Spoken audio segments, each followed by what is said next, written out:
The Hound of the Baskervilles by Sir Arthur Conan Doyle. Chapter 14. The Hound of the Baskervilles. One of Sherlock Holmes's defects, if indeed one may call it a defect, was that he was exceedingly loath to communicate his full plans to any other person until the instant of their fulfilment.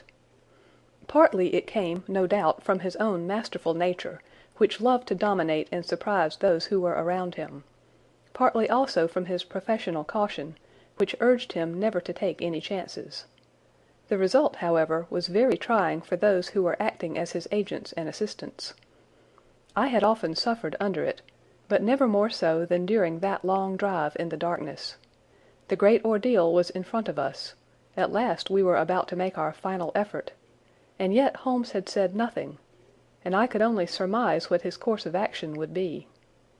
My nerves thrilled with anticipation when at last the cold wind upon our faces and the dark, void spaces on either side of the narrow road told me that we were back upon the moor once again.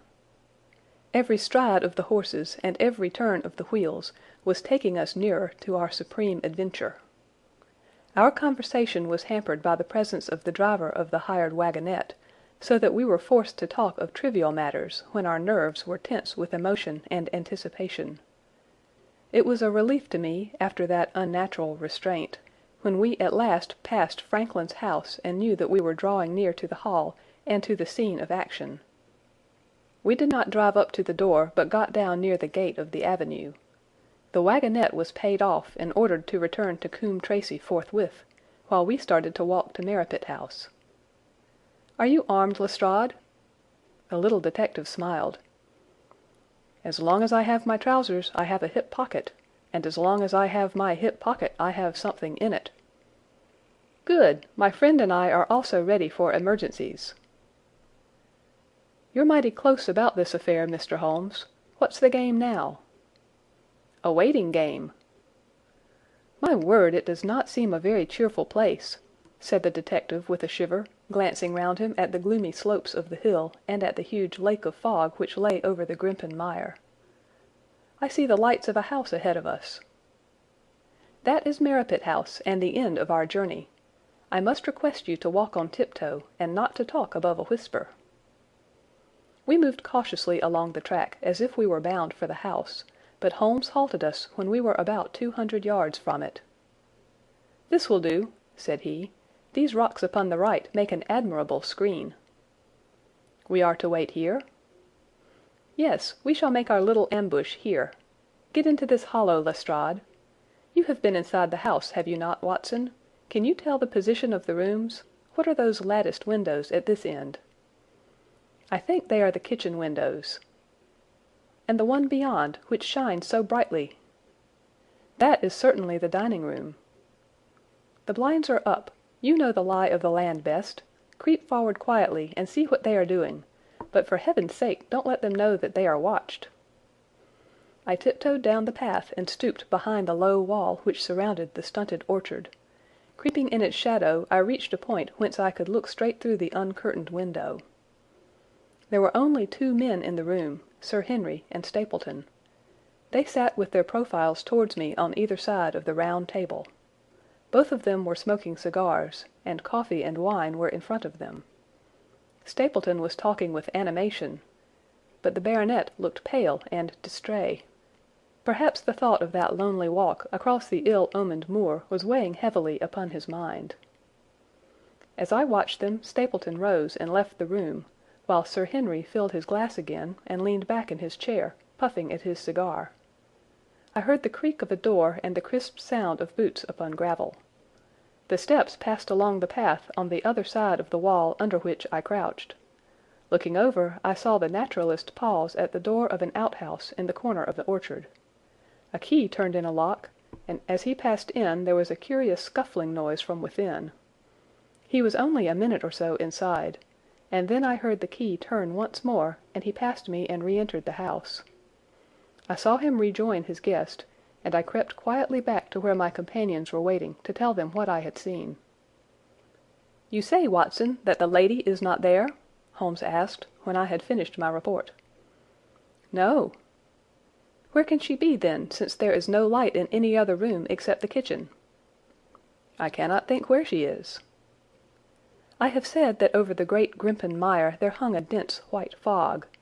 It was drifting slowly in our direction, and banked itself up like a wall on that side of us, low but thick and well defined. The moon shone on it, and it looked like a great shimmering ice field, with the heads of the distant tors as rocks borne upon its surface. Holmes's face was turned towards it, and he muttered impatiently as he watched its sluggish drift. "It's moving towards us, Watson." "Is that serious?" "Very serious indeed. The one thing upon earth which could have disarranged my plans. He can't be very long now. It is already 10 o'clock. Our success, and even his life, may depend upon his coming out before the fog is over the path." The night was clear and fine above us.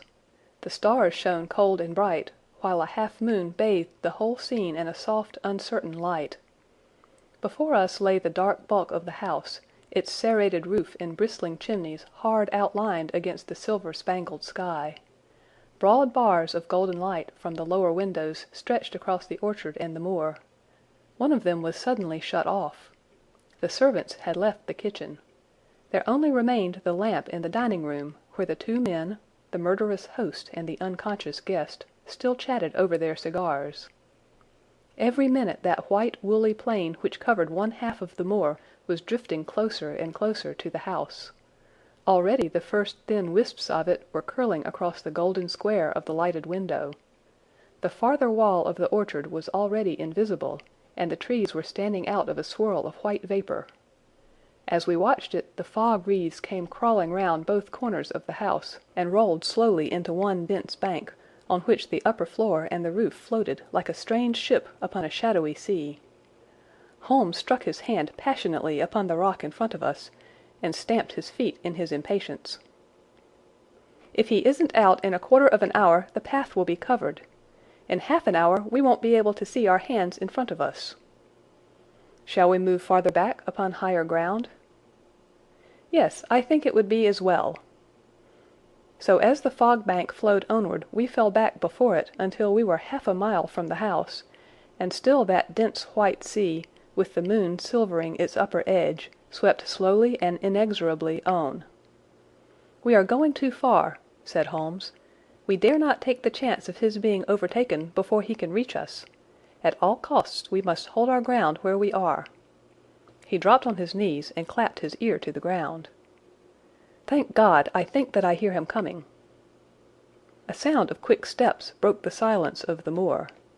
Crouching among the stones, we stared intently at the silver-tipped bank in front of us. The steps grew louder, and through the fog, as through a curtain, there stepped the man whom we were awaiting. He looked round him in surprise as he emerged into the clear, starlit night. Then he came swiftly along the path, passed close to where we lay, and went on up the long slope behind us. As he walked, he glanced continually over either shoulder, like a man who is ill at ease. "Hist!" cried Holmes, and I heard the sharp click of a cocking pistol. "Look out! It's coming!" There was a thin, crisp, continuous patter from somewhere in the heart of that crawling bank. The cloud was within 50 yards of where we lay, and we glared at it, all three, uncertain what horror was about to break from the heart of it. I was at Holmes's elbow, and I glanced for an instant at his face. It was pale and exultant, his eyes shining brightly in the moonlight. But suddenly they started forward in a rigid, fixed stare, and his lips parted in amazement. At the same instant Lestrade gave a yell of terror and threw himself face downward upon the ground. I sprang to my feet, my inert hand grasping my pistol, my mind paralyzed by the dreadful shape which had sprung out upon us from the shadows of the fog. A hound it was, an enormous coal-black hound, but not such a hound as mortal eyes have ever seen. Fire burst from its open mouth, its eyes glowed with a smouldering glare, its muzzles and hackles and dewlap were outlined in flickering flame. Never in the delirious dream of a disordered brain could anything more savage, more appalling, more hellish be conceived than that dark form and savage face which broke upon us out of the wall of fog. With long bounds the huge black creature was leaping down the track, following hard upon the footsteps of our friend. So paralyzed were we by the apparition that we allowed him to pass before we had recovered our nerve. Then Holmes and I both fired together, and the creature gave a hideous howl, which showed that one at least had hit him. He did not pause, however, but bounded onward. Far away on the path we saw Sir Henry looking back, his face white in the moonlight, his hands raised in horror, glaring helplessly at the frightful thing which was hunting him down. But that cry of pain from the hound had blown all our fears to the winds. If he was vulnerable, he was mortal, and if we could wound him, we could kill him. Never have I seen a man run as Holmes ran that night. I am reckoned fleet of foot, but he outpaced me as much as I outpaced the little professional.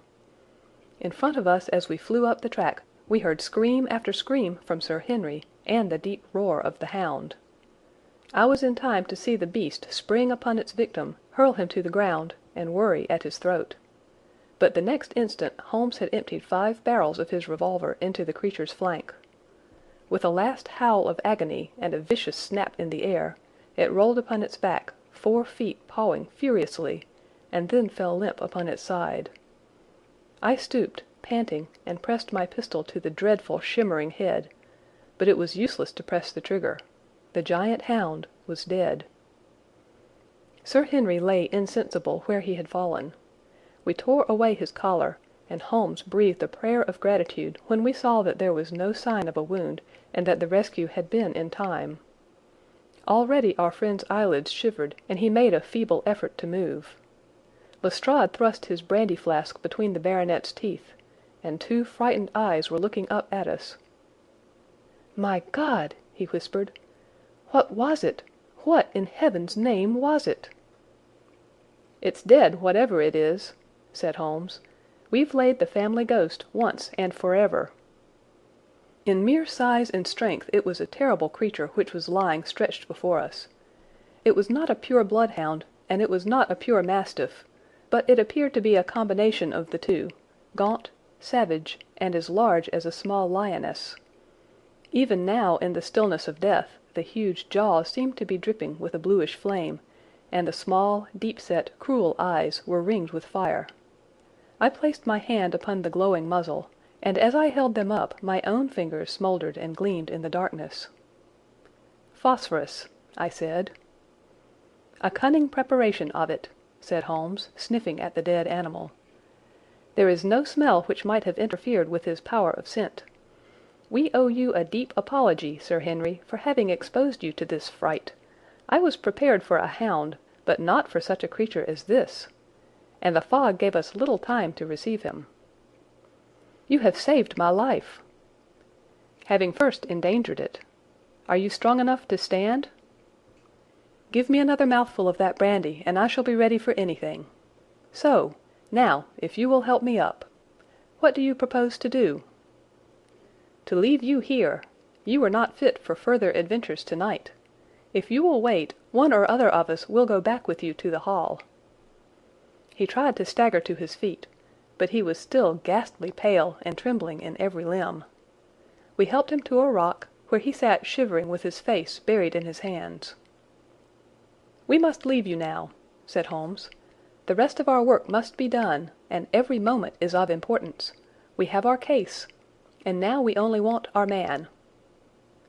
It's 1,000 to 1 against our finding him at the house," he continued as we retraced our steps swiftly down the path. "Those shots must have told him that the game was up."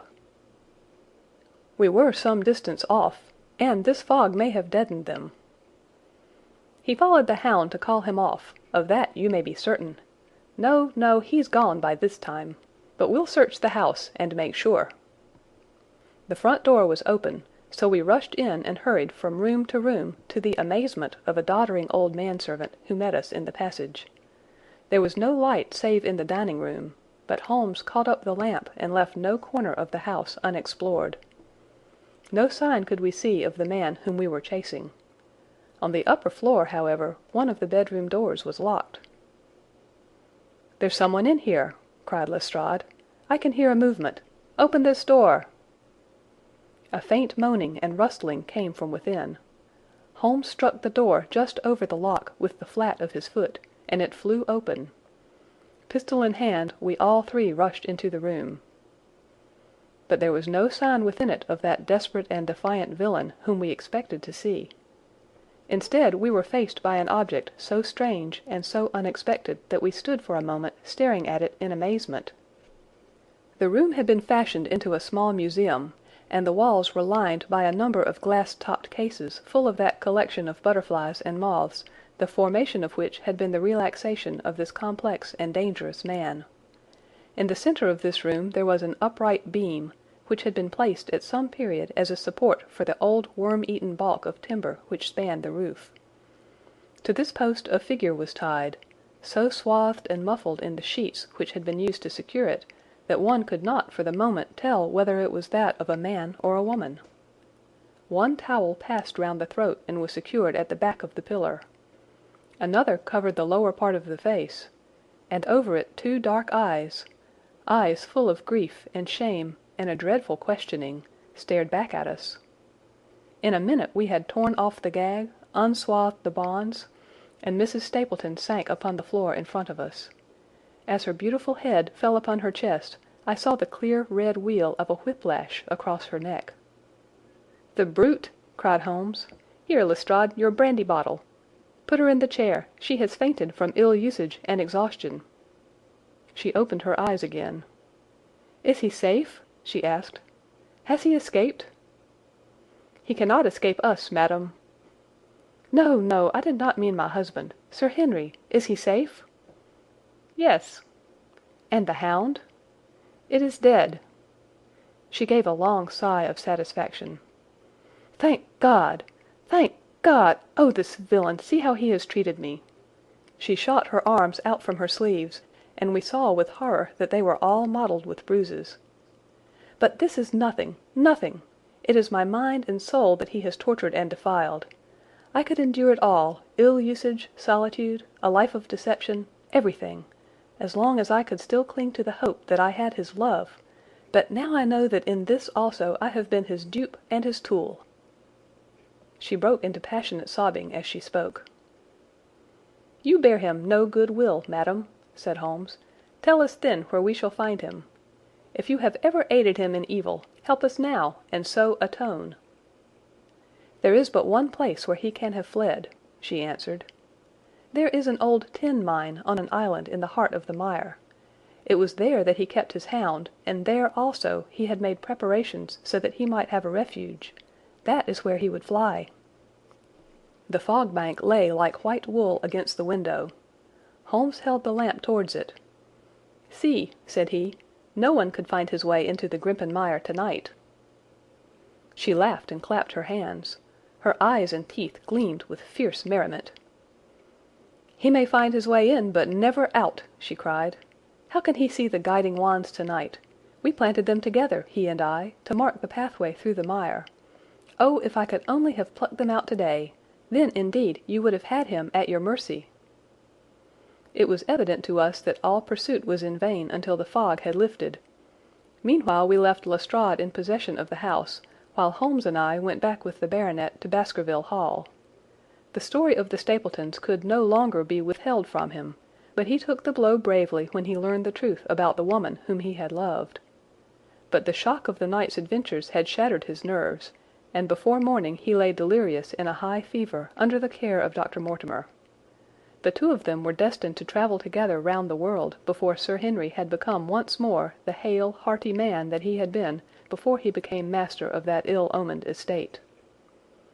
And now I come rapidly to the conclusion of this singular narrative, in which I have tried to make the reader share those dark fears and vague surmises which clouded our lives so long, and ended in so tragic a manner. On the morning after the death of the hound the fog had lifted, and we were guided by Mrs. Stapleton to the point where they had found a pathway through the bog. It helped us to realize the horror of this woman's life when we saw the eagerness and joy with which she laid us on her husband's track. We left her standing upon the thin peninsula of firm, peaty soil which tapered out into the widespread bog. From the end of it a small wand planted here and there showed where the path zigzagged from tuft to tuft of rushes among those green-scummed pits and foul quagmires which barred the way to the stranger. Rank reeds and lush, slimy water plants sent an odor of decay and a heavy miasmatic vapor onto our faces, while a false step plunged us more than once thigh-deep into the dark, quivering mire, which shook for yards in soft undulations around our feet. Its tenacious grip plucked at our heels as we walked, and when we sank into it, it was as if some malignant hand was tugging us down into those obscene depths, so grim and purposeful was the clutch in which it held us. Once only we saw a trace that someone had passed that perilous way before us. From amid a tuft of cotton grass which bore it up out of the slime, some dark thing was projecting. Holmes sank to his waist as he stepped from the path to seize it, and had we not been there to drag him out, he could never have set his foot upon firm land again. He held an old black boot in the air. Myers, Toronto, was printed on the leather inside. "It is worth a mud bath," said he. "It is our friend Sir Henry's missing boot." "Thrown there by Stapleton in his flight." "Exactly. He retained it in his hand after using it to set the hound upon the track. He fled when he knew the game was up, still clutching it, and he hurled it away at this point of his flight. We know at least that he came so far in safety. But more than that we were never destined to know, though there was much which we might surmise.